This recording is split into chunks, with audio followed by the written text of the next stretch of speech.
Well, Kyle Rittenhouse gave out another interview, this time to right-wing gadfly Dinesh D'Souza. And if you're not familiar with D'Souza, he does a lot of speeches around the country, gets into a lot of turmoil. He's distinctly right-wing. And he's usually right. I will say that. He does a very good job of fending off his attackers in terms of verbal arguments, of course. And he's going to have Kyle on his show here. And Kyle is going to be a little more comfortable than normal, but he's going to say some rather interesting things. Hello out there. I am trying to get through. With his powerful brainwaves cradled in the warmth of reasoning, it's time for Johnny Walker Dread to straighten you out on a thing or two. Emanating all the way from exciting Las Vegas, Oklahoma, it's the Johnny Walker Dread Show. Here we go.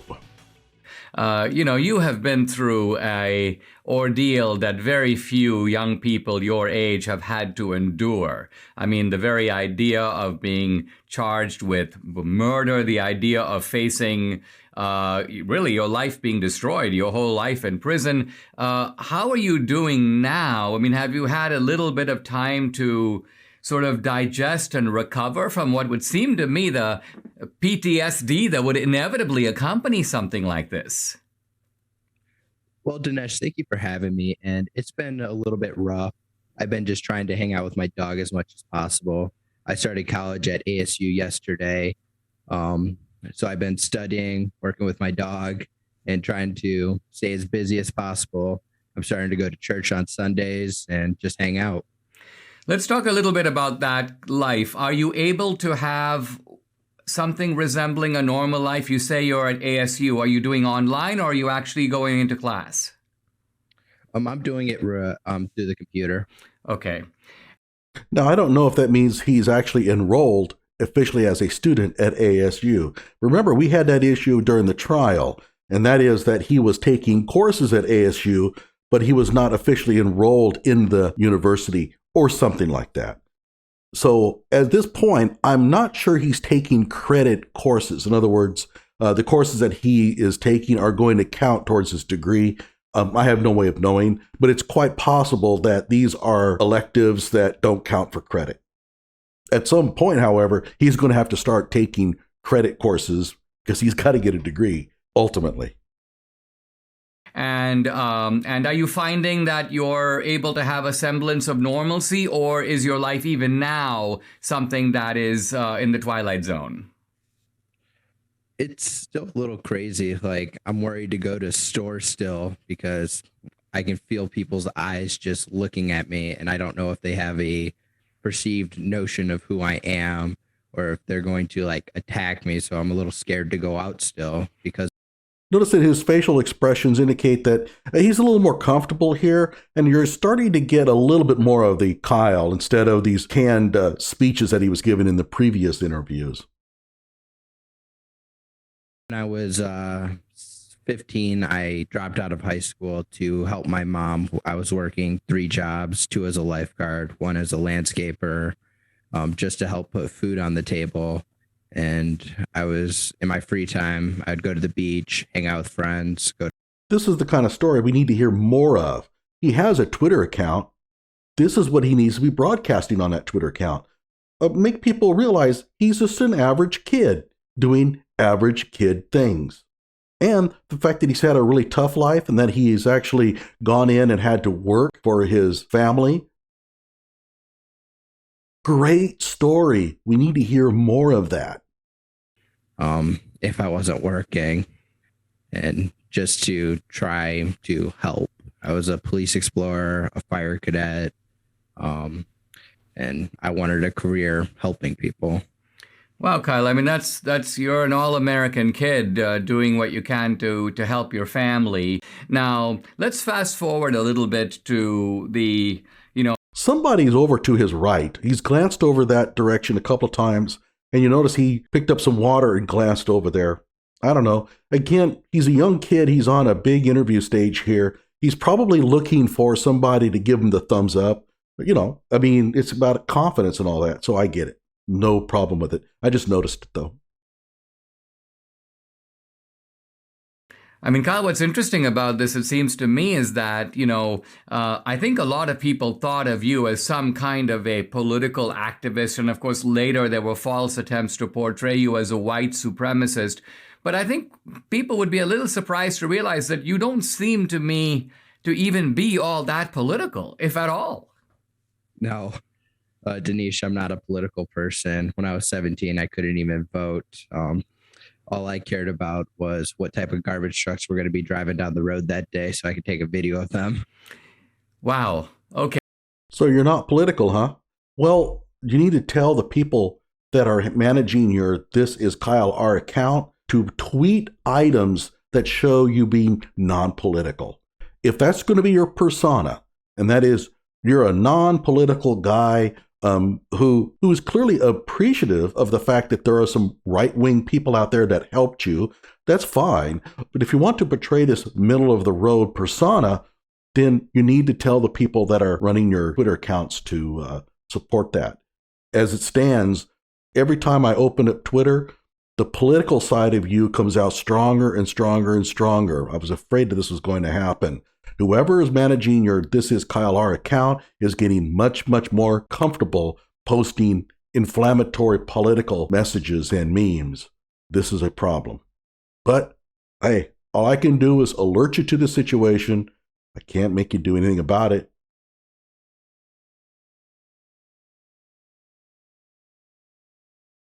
So you go to Kenosha.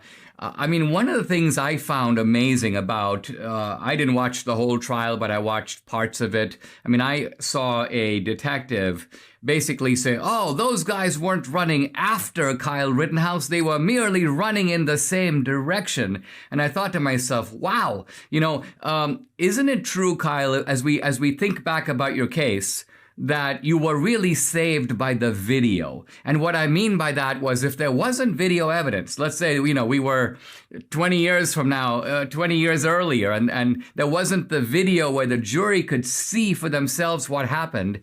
I mean, I fear that if that were the case, you might be locked up today. Absolutely. If it wasn't for all the independent journalists who captured this high definition video, I'd be in prison right now. It would be my word against the mob's word, essentially. And that is a great message to be carrying to the public. That's a kind of thing that could gain you a lot of bipartisan support. The fact that you're out there trying to help independent journalists get started so that you can keep the media accountable. That's a much, much better line to take than this silly lawsuit thing that you've been doing. I mean, if you want to sue people, go on ahead. But to go around and pound this theme publicly that you're going to sue this person and sue that person, it's not working out well for you. This whole deal of holding the media accountable by supporting independent journalists, that could have been used to bring in funds. But the lawsuit thing, I'm skeptical.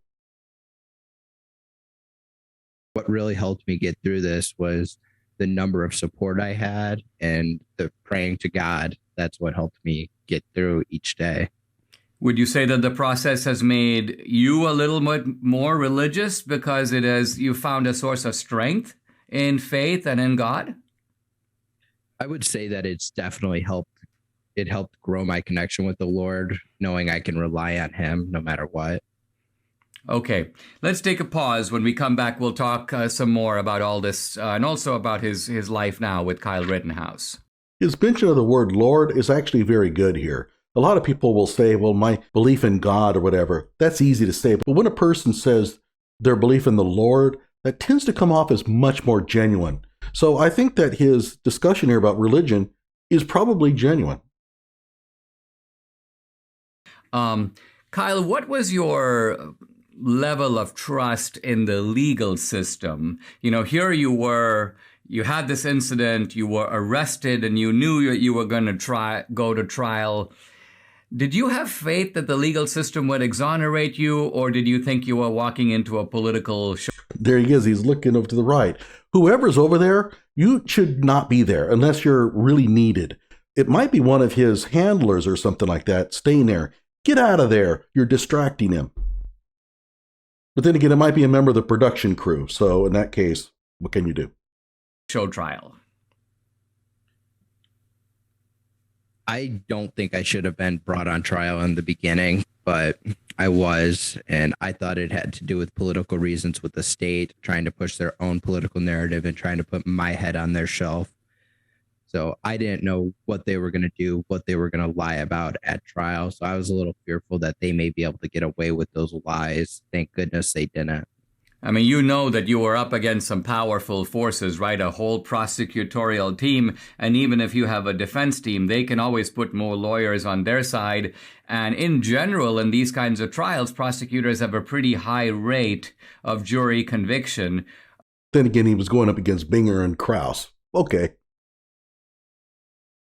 Let's talk a little bit about your life now. Have you become more political as a result of this? Because like you say, this was a political case. You were, I think everyone else would say, even if you wouldn't, a victim of a political hit that was going to make you a poster boy for not just murder, but, you know, the skinheads and the white supremacists and all. You are fitting into this larger narrative. Are you more aware of that narrative now? And are you a little bit more politically alert than you were before? Now, this is an interesting question. There is no doubt that Kyle Rittenhouse's Twitter account, or at least what purports to be his Twitter account, has gotten increasingly political with a lot of jabs at President Biden. Now, I'm no fan of Biden, can't stand him, and I certainly don't have any problem with people going after him. I'm not certain that Kyle Rittenhouse needs to be doing that, however, but it's clear his Twitter account has gotten increasingly political. But let's listen to what he has to say. I know a little bit about politics now, but I'm still not a political person.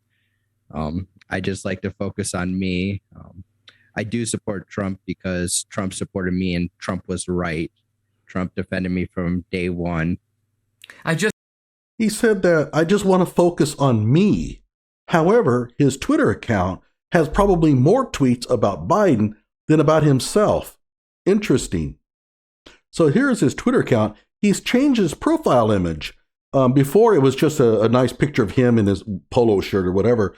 And now he's here at some sort of political convention in a business suit, waving like a politician. The imagery is different. And notice the background. He has the I'm a medic little cartoon meme. Of course, this meme is meant to be derogatory. So is this Kyle not understanding that? Or is he sort of just using some self-effacing humor? Probably the latter. But let's take a look. It's time to hold the media accountable in court.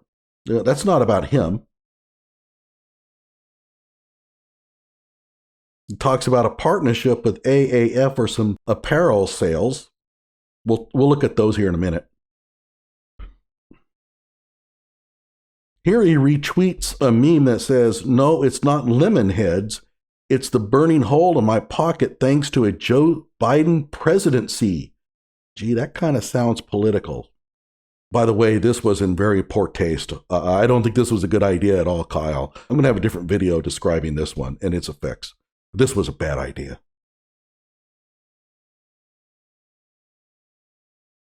A funny video by the meme master. Okay, more on that later. And he has his interview. Oh, that's Dinesh's Twitter account.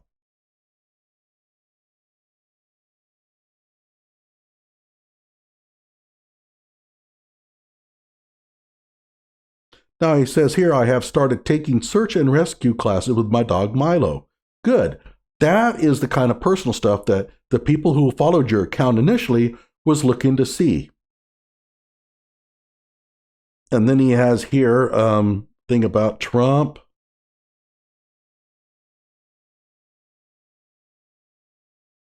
Picture here of him with Trump.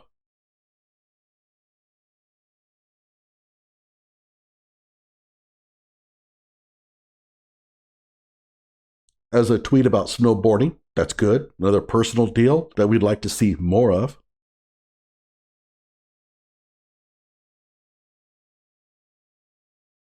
I'm only a freshman in college, and admittedly, I haven't taken economics yet. But even I know that Joe Biden is trying to use Russia as a scapegoat for rising inflation. And then he has another tweet, your policies equal your responsibility. And another one, the irony, and by the way, this was copied from, guess what? The TMAP Twitter account. I have another video on it. I don't want to get into it here.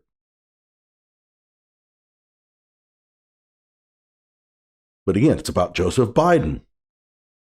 And the media called me a white supremacist. Okay, this is okay. He's defending himself. No problem there. What's the biggest mistake, lie you've seen the media make? Oh, these open questions are just rife for real comebacks, man. You got to be careful about opening yourself up to that kind of stuff. And then he has one here about his trip to Disneyland. So going back, he does have some content that's very personal. He has a lot of political stuff coming out of This Is Kyle R. That Twitter account is managed by him and his team, but whoever's posting on that is making him look very political. But he's saying he's not. That's an inconsistency. Just saw you posted a photo with Trump. Was that from a recent meeting? And talk about that. Yeah, I went to Mar-a-Lago to see President Trump. He's a really nice guy. We hung out for a little bit. I had some burgers at Mar-a-Lago. If you ever get a chance, Dinesh, I would highly recommend it. You recommend the burgers? I'd recommend the burgers.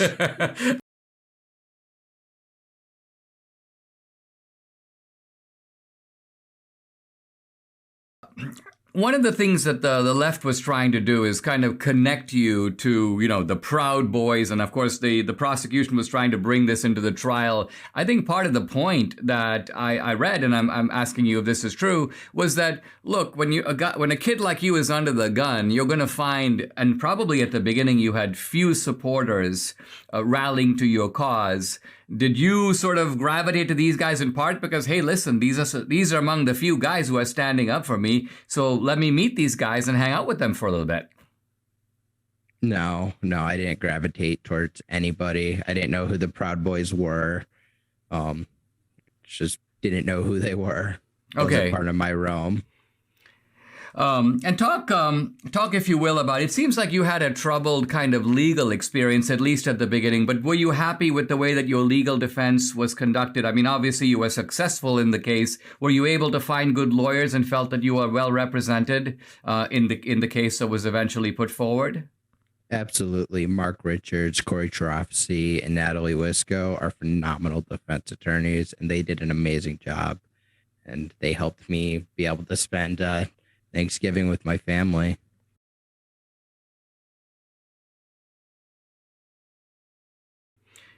Now, Kyle, when you signed up at ASU and there was some talk about you're going to resume at ASU and now you have, there was some, and I don't know if it was silly or if it was significant, efforts on the part of leftists on that campus to say, oh, we don't want to have, a dangerous individual like Kyle Rittenhouse on our campus. Has all of that faded away, or is it still part of the landscape you have to deal with?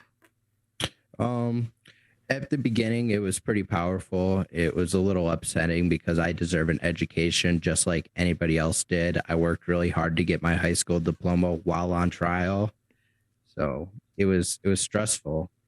And by the way, you can send out these messages on your Twitter account, phrased very carefully to where you're not going to get a lot of pushback. And that would have been really good. That's a good comment to make. I'm entitled to an education just like anybody else. I was exonerated. I have the same rights as anybody else in this country.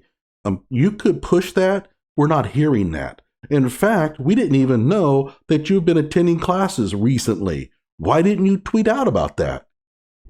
That's the kind of human interest stuff that people can follow. And even the most hardline anti-Kyle person out there would have a hard time responding back on it. I mean, sure, they can always make caustic remarks, but there would be nothing that you said in those tweets that would generate or provoke any kind of hostility. Those are the kind of safe tweets that you can make all day long, and over time, you start to build a more reasonable, popular persona. That's what the whole point of having that Twitter account was. It's not working out like that. You're tweeting out way too much controversial political stuff. And all you're doing is just antagonizing people. And by the way, these people you're antagonizing, a lot of them are on college admissions boards. They're future employers. Got to think about these things. And ASU has been very helpful with monitoring death threats and threats that have been contributed towards me and just helping keeping me safe and a place that I can learn and be accepted. Kyle, you strike me as Those are death threats. You're getting death threats? Again, that is something that you could put on your Twitter account. You have to be very careful how you phrase it, though, because you're not going to want to generate more. But whatever the case, if you're receiving death threats from students just because you want to go to college, that's something that would interest a lot of people. Let's hear more about that.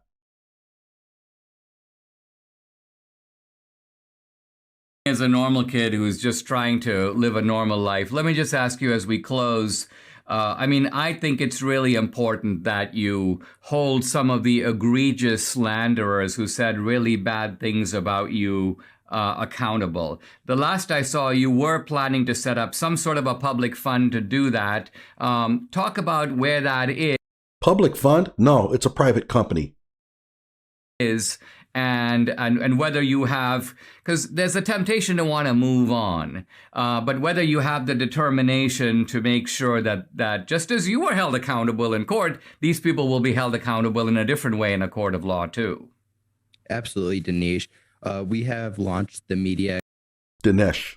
Accountability Project, TMAP.org, and it's two parts. Part A is to hold the media accountable and make sure this never happens again.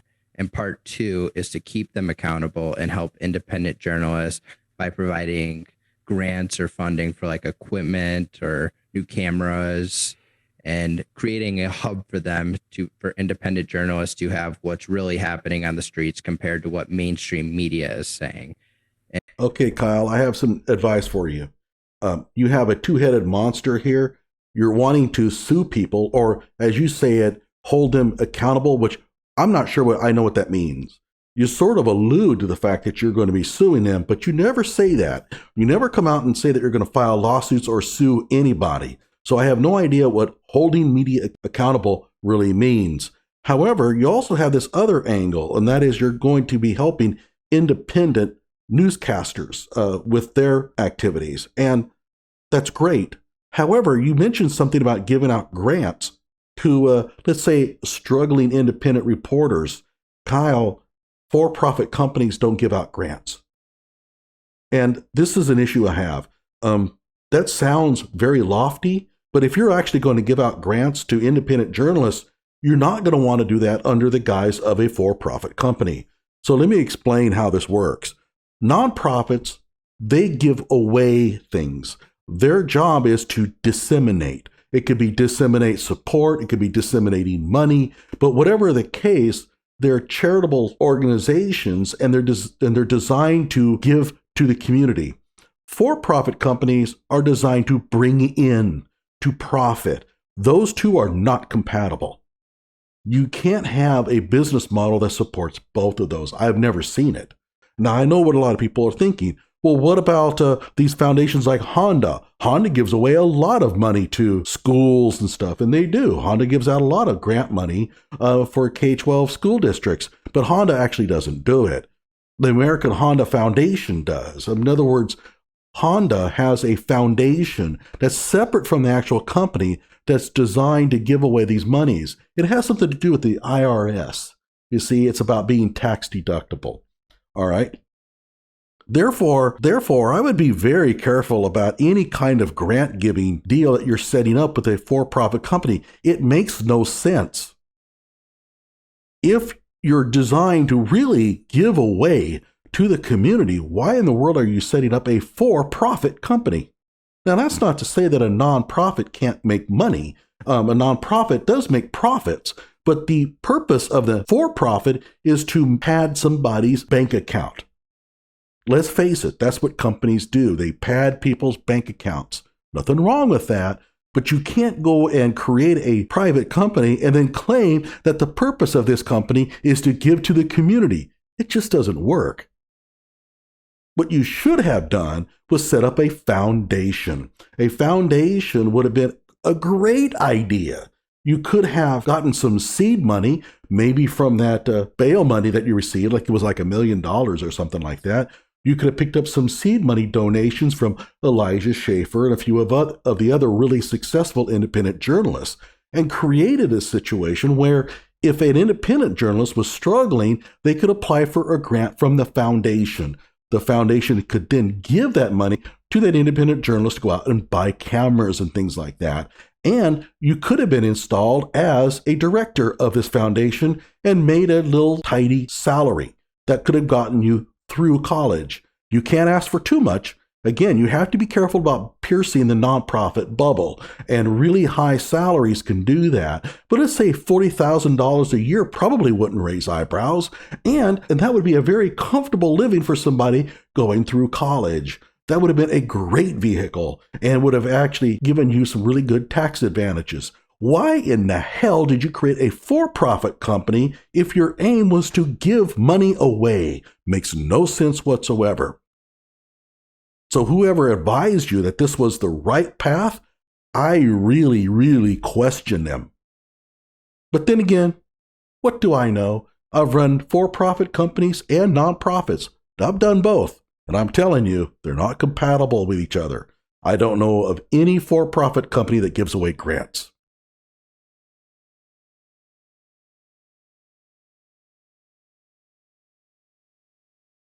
Kyle, thanks for joining me. This has been really interesting, and I really appreciate it. Thank you, Dinesh, for having me. Dinesh? No, I think that's pronounced Dinesh. I've known quite a few Indians in my life, and I think they've always pronounced it Dinesh. Might want to check that first before going on his show, Kyle, whatever the case. Kyle, you have here this TMAP.org. It has two different functions. You really don't want to combine those two into the same organization. If you're trying to raise money for your lawsuits, then a for-profit company, I guess, makes sense, although I have a feeling it's going to be hard to get people to donate to something like that. I mean, I don't like to donate voluntarily to somebody's early retirement fund, but when you have a for-profit company and they're asking us, say, for $1,000, that's what I'm doing. I'm giving away my money to go into somebody's private bank account. And if it was your bank account, well, that'd be one thing, but I'm not sure whose bank account this thing is going into. But again, the whole idea is to raise money to go and, I suppose, sue people, but I don't know if that's really going to happen. Then you have this other thing where you're going to be supporting independent journalists, a perfect vehicle for the Kyle Rittenhouse Foundation. You could pay yourself a salary. It creates all kinds of good feels. Even the hard left would have a hard time attacking something like that if it was a true nonprofit.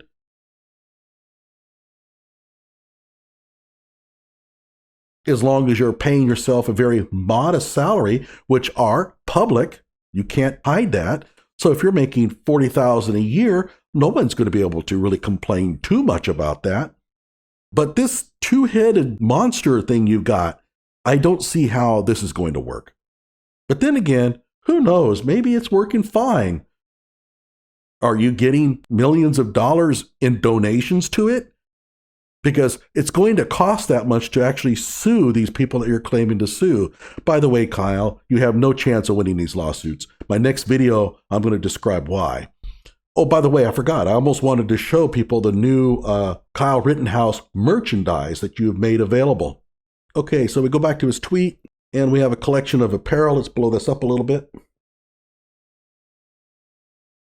So we have a collection of t-shirts that's for sale at $20, which is a reasonable price. I have no problem with that at all. You have the free Kyle shirt. Good. I like that. Accountability is coming. Man, I'm getting kind of tired of hearing the accountability word, but fine. 4 doors, more horrors. Okay, a little bit of an in-your-face kind of deal. I don't have any problem with this one so much. But then you have 223, 380, 9mm, all faster than dialing 911. I'm not sure that was a good one. Not that I disagree with the message. I'm not certain that you're the person that should be pushing this. Okay, just my opinion. My rights don't end where your feelings begin. We have here, I plead the second. Again, that's got to be kind of careful with this kind of stuff here. Don't tread on D's. And this, if you blow it up, these are nuts here. Okay, there's our peanuts, and it's the Gadsden flag. I know all about the history of the Gadsden flag. Look, I know that it doesn't mean anything really nefarious, but perception is more important than reality. To a lot of people, this is symbolic of white supremacy and the alt-right. You have to be very careful about this, Kyle. This is not good. I would not have done this one. The 2A thing here, the Second Amendment, I just don't think I would advise doing this. And so we have the imagery here. We have Kyle outlined by the red, white, and the blue. We have the American flag in the background. Clearly, they know their audience. This is going to be patriot stuff here. I just don't think this is a good idea. I'd be interested in hearing what you have to say in the audience. Like my videos, subscribe to my channel.